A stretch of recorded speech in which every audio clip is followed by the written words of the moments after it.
யார் கொடி பறக்கணும் அப்படிங்கிறத நான் பேசுனதுக்கு அப்புறம் முடிவு பண்ணுங்க அப்படின்னு கொடிக்கம்பம் உயரம் கூட இல்லாத எங்க அக்கா கண்டிப்பா இந்த அக்காவை புதுக்கோட்டை மக்கள் உயர்த்துவாங்கங்கிற நம்பிக்கை எனக்கு கிளம்பும் போதே தெரியும். ரொம்ப அழகா பாட்டோடு சேர்ந்து இந்த நாட்டினுடைய பண்பாட்டையும் பேசுகிற நல்ல பேச்சாளர் நாஞ்சில் மலர்விழி வாங்க ஒரு உற்சாகமான உரையை இந்த மன்றத்திற்கு தாங்க. அமுதே தமிழே அழகிய மொழியே எனதுயிரே, சுகம்பல தரும் தமிழ்ப்பா, சுகம்பல தரும் தமிழ்ப்பா, சுவையோடு கவிதைகள் தா, சுவையோடு கவிதைகள் தா, தமிழே நாளும் நீ பாடு, அமுதே தமிழே அழகிய மொழியே எனதுயிரே, அமுதே தமிழே அழகிய மொழியே எனதுயிரே. வாங்கிவிடும் மூச்சருவி வற்றாதிருக்க என்னை தாங்கி பிடித்திருக்கும் தமிழுக்கு முதல் வணக்கம்.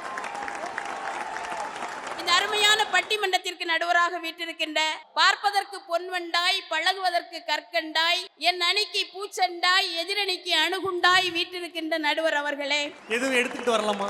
நெற்றிக்கண் திறப்பினும் குற்றம் குற்றமே என்று வாதாடிய நக்கீரர் பரம்பரையில் பிறந்தவர் நீங்கள். நீங்க பிறந்தீங்க, நக்கீரன் செத்தான்.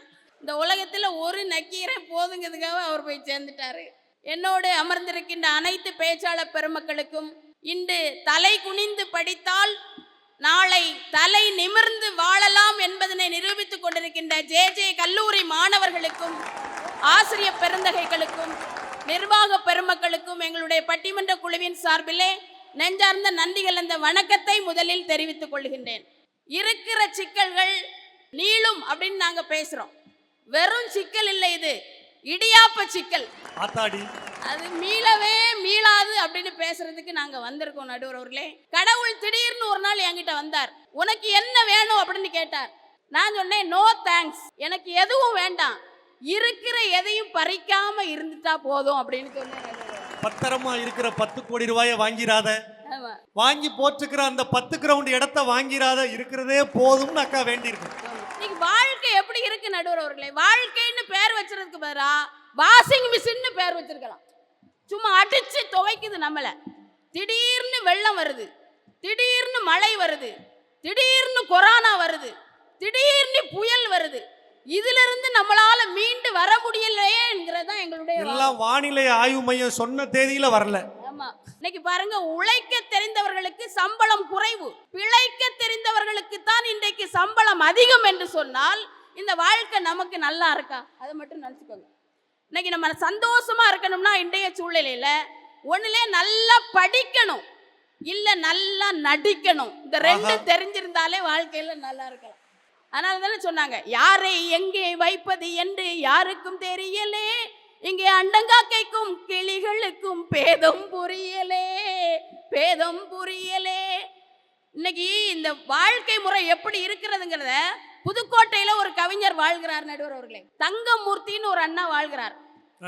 அவர் சொல்றாரு, இன்றைய வாழ்க்கை எப்படி இருக்குன்னா, இது அகழ்வாரை தாங்கும் நிலம் அல்ல, புகழ்வாரை தாங்கும் நிலம் அப்படின்னு சொல்றாரு நடுவர் அவர்கள். இன்றைய வாழ்க்கை எப்படி நமக்கு நல்லா இருக்கும் என்பதுதான் எங்களுடைய கேள்வி.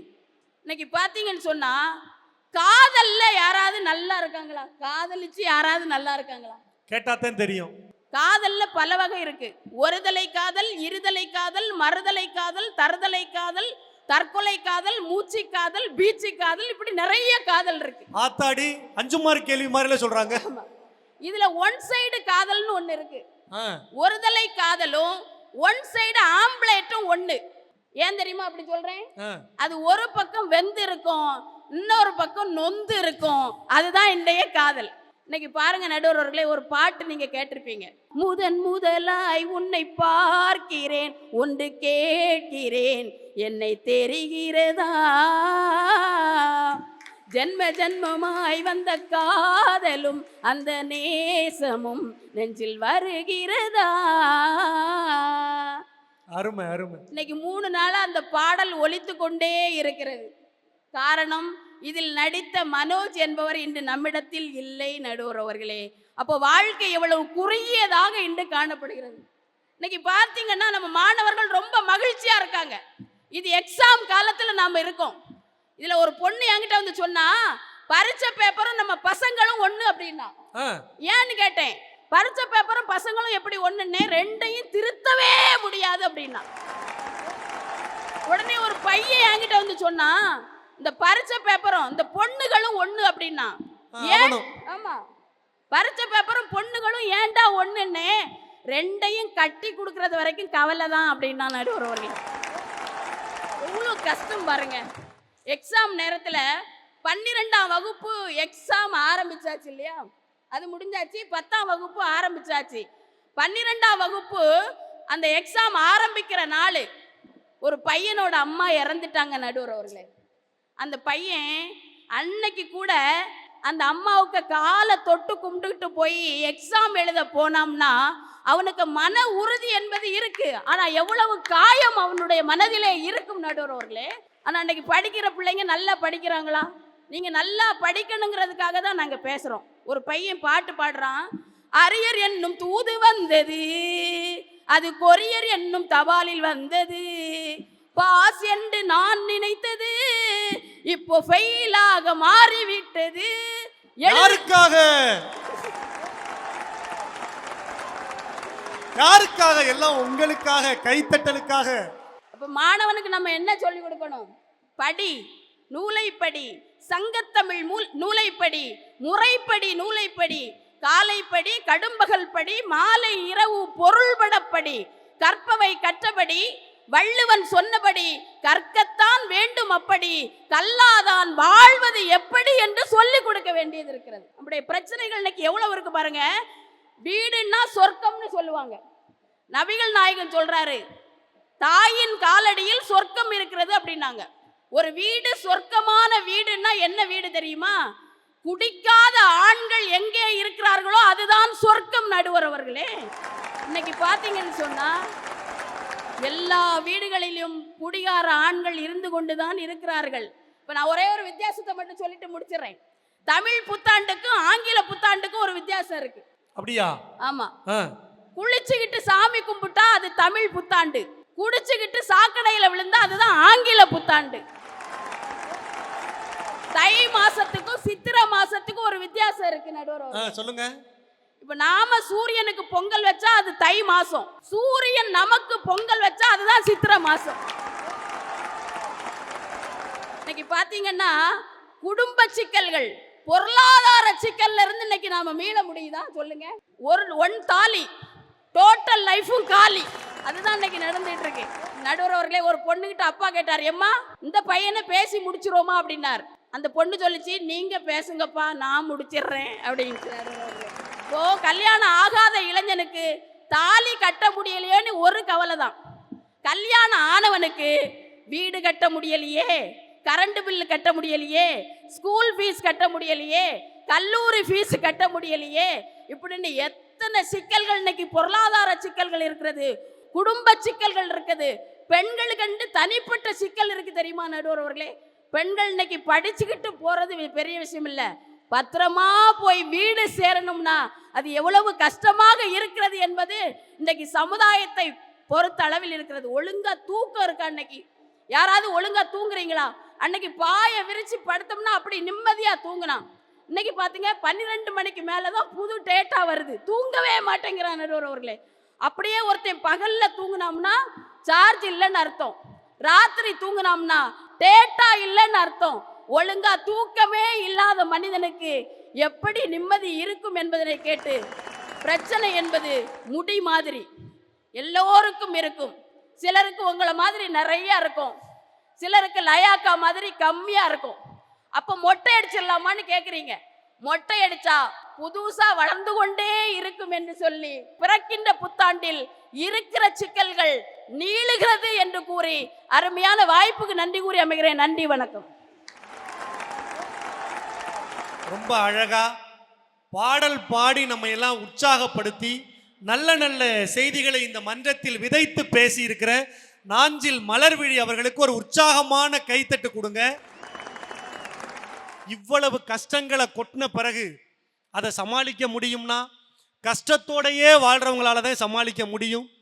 இந்த நிகழ்ச்சியை இத்தனை கடினங்களுக்கு மத்தியிலும் மிக சிறப்பாக நடத்தி இருக்கிற நிகழ்ச்சியினுடைய இயக்குனர், தமிழ்நாடு அரசினுடைய விருதாளர், சின்னஞ்சிறிய கிராமத்தில் இருக்கிற பெற்றோர்களின் நம்பிக்கையை, உங்களை மாதிரியான கிராமத்து பெண்களினுடைய நம்பிக்கை நட்சத்திரமாக வளர்ந்து கொண்டிருக்கிற சிங்கப்பெண் சிவநந்தினி வாங்க, ஒரு உற்சாகமான உரையை இந்த மன்றத்திற்கு தாங்க.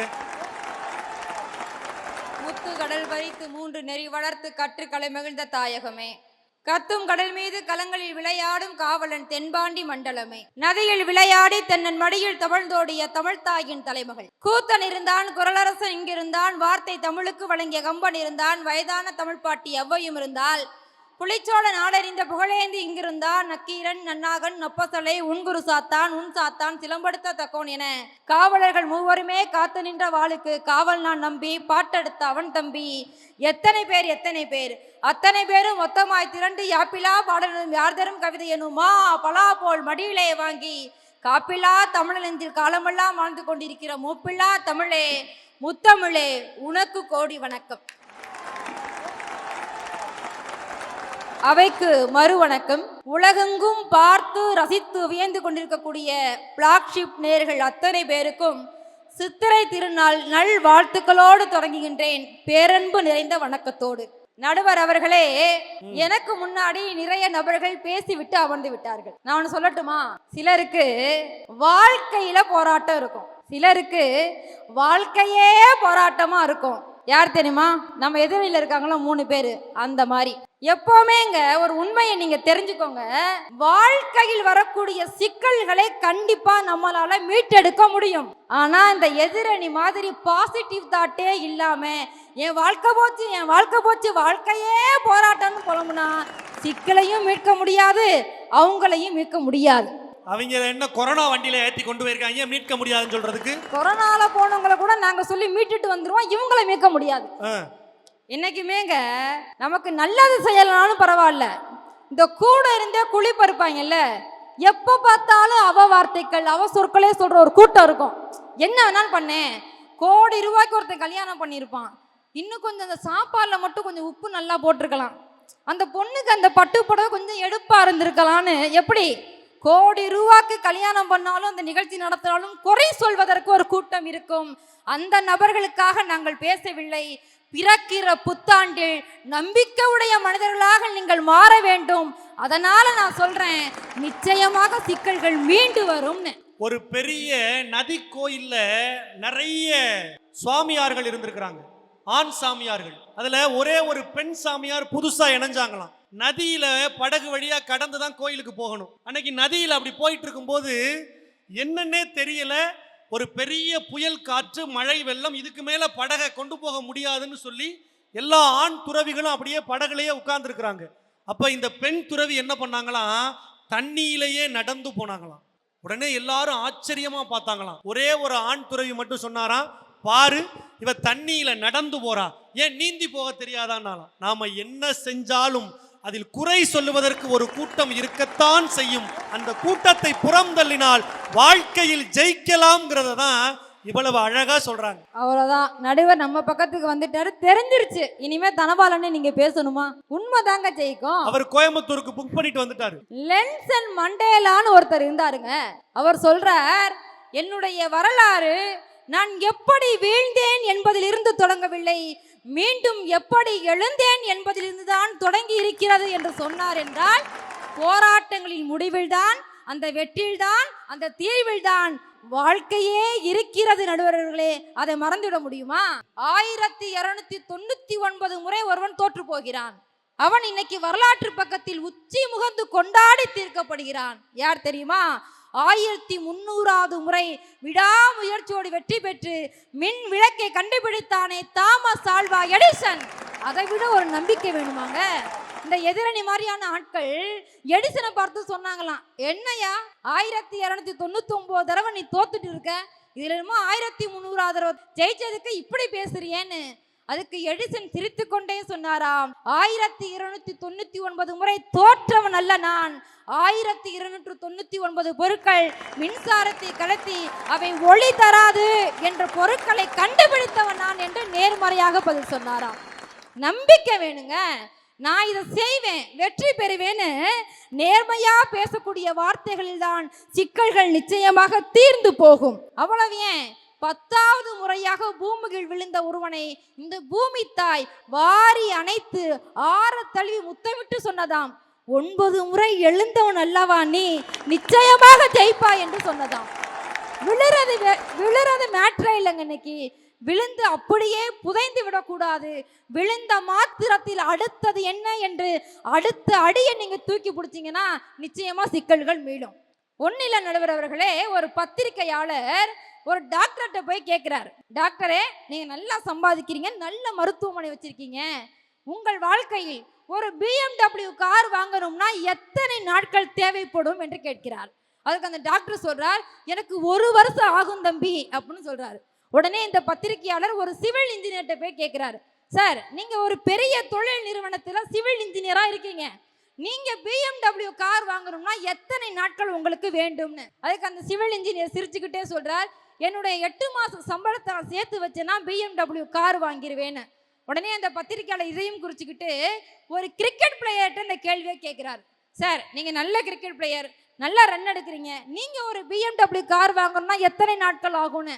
அவர் சொல்றாரா ரொம்ப சாதாரணமா, 1 டே மேட்ச் போதும் சார், 1 நாள் போதும் நான் BMW கார் வாங்குவேன்னு. இதையெல்லாம் கேட்ட பத்திரிகையாளர் இந்த உலகத்தில் எண்ணற்ற ஏழைகளுக்காகவும் நடுத்தர மக்களுக்காகவும் ஒவ்வொரு தொழிலையும் பார்த்து பார்த்து நடத்திய மிகப்பெரிய கோடீஸ்வரர் தொழில் அதிபர் ரத்தன் டாடாவிடம் அதே கேள்வியை கேட்டாராம். பத்திரிகையாளர் ரத்தன் டாடாவிடம், சார் எல்லாம் இப்படி பதில் சொல்லியிருக்காங்க, நீங்க சொல்லுங்க, நீங்க ஒரு BMW கார் வாங்கணும்னா எத்தனை நாட்கள் அவகாசம் எடுப்பீர்கள்னு.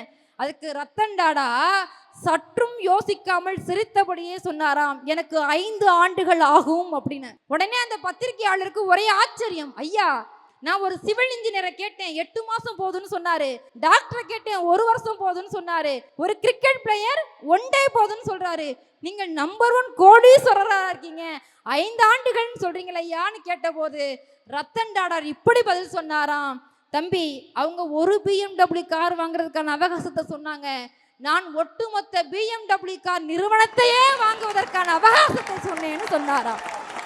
நம்பிக்கையை பாருங்க, என்னுடைய எண்ணமும் செயலும் சிந்தனையும் எப்படி இருக்க வேண்டும். அவன் நல்ல காலேஜுக்கு போயிட்டான், அவ பட்டுப்புடவை வாங்கிட்டா, அவன் என்ன அந்த கட்சியில பொறுப்பு வாங்கிட்டான்னு ஒரு நபருக்காக ஒரு இடத்தில் மதிப்பு வாங்க வேண்டும் என்று நீங்கள் உழைத்தீர்கள் என்று சொன்னால் அந்த பிரச்சனை நீண்டு கொண்டுதான் இருக்கும்.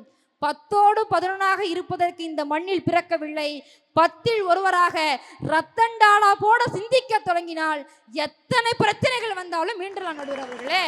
அவ்வளவு ஏன், நடந்த சம்பவத்தை சொல்றேன். கஜா புயல் வந்துச்சுங்க, அது ரொம்ப அதிகம் பாதிக்கப்பட்டது நம்ம தானே.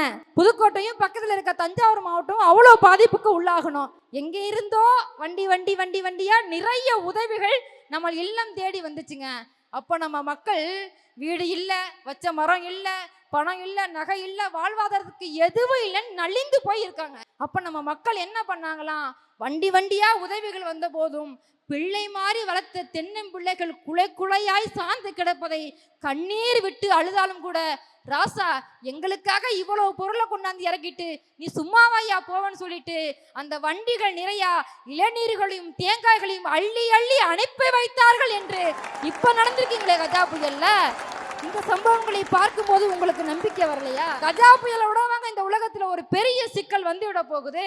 நிறைவா இப்படி சொல்றேன் நடுவர் அவர்களே, 85 வயது ஒரு பாட்டி, கமலாத்தாள் ஒரு பாட்டி, அவள் 35 ஆண்டுகளாக இட்லி கடை வச்சிருக்கா. முதலில் 25 காசுக்கு இட்லி விற்க ஆரம்பிச்சிருக்கா. இந்த 2025 இப்போதும் ஒரு இட்லி 1 ரூபாய்க்கு வித்துக்கிட்டு இருக்காங்க. ஏன் தெரியுமா?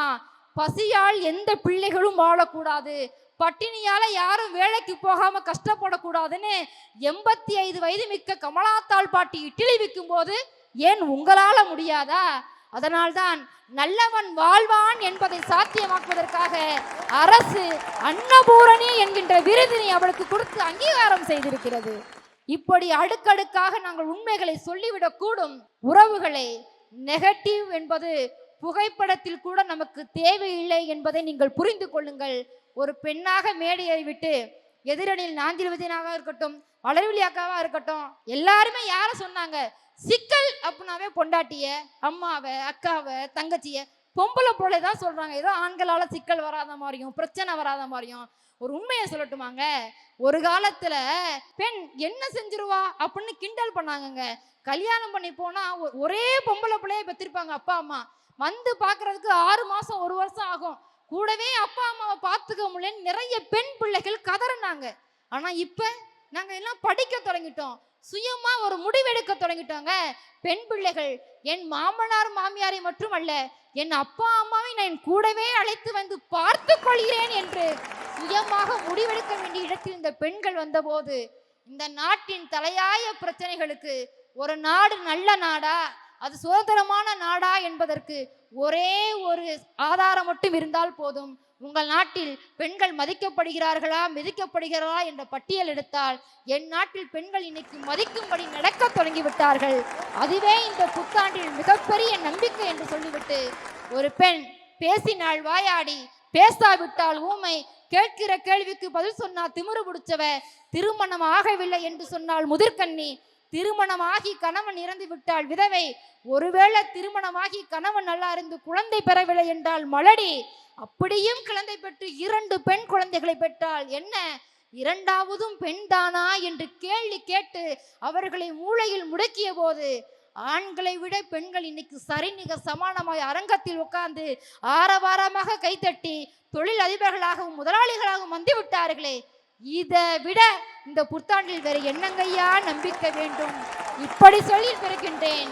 பெண்கள், உங்கள் வீடு செங்கலால் ஆனதல்ல, உங்கள் வீட்டின் பெண்களால் ஆனது உறவுகளே.